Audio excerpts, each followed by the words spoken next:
घने जंगल के अंधेरे में दूर तक सिर्फ चिंगुरों की आवाज सुनाई देती थी।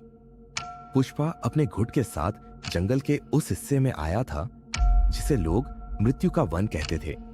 यह हिस्सा अब तक अनजाना और रहस्यमयी था।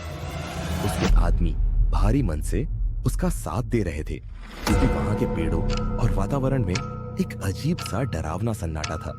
जैसे ही वे गहरे जंगल में घुसे, अचानक हवा रुक गई। ऐसा लगा कि जंगल उनकी हर हरकत पर नजर रख रहा है। पेड़ों की शाखाएं ऐसे झुकी हुई थी जैसे वे उन पर झपटने को तैयार हो।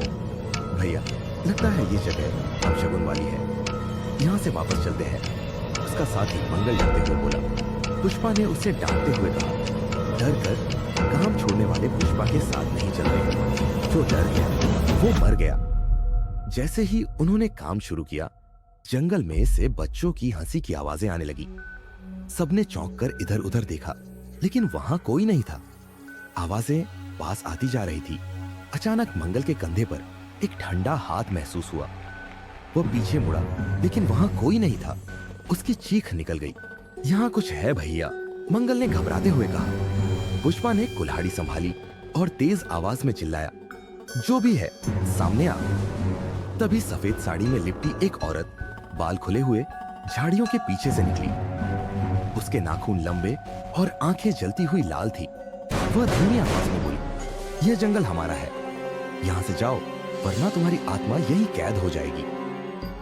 पुष्पा ने बिना सोचे समझे अपनी कुल्हाड़ी से उस औरत पर वार किया, लेकिन कुल्हाड़ी उसके आर पार हो गई।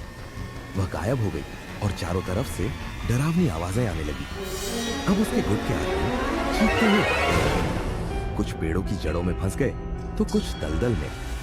जंगल ने जैसे खुद को जिंदा कर लिया था।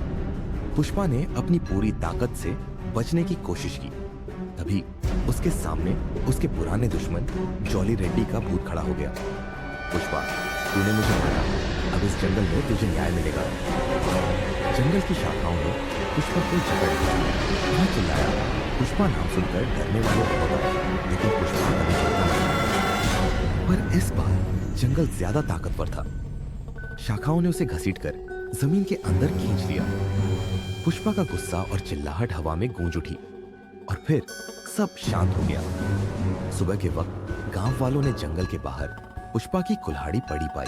कहते हैं कि उस रात के बाद से जंगल में पुष्पा की चीखें सुनाई देती हैं। और जो भी उस जंगल में जाता है, उसे पुष्पा और उसकी कहानी जरूर याद दिलाई जाती है।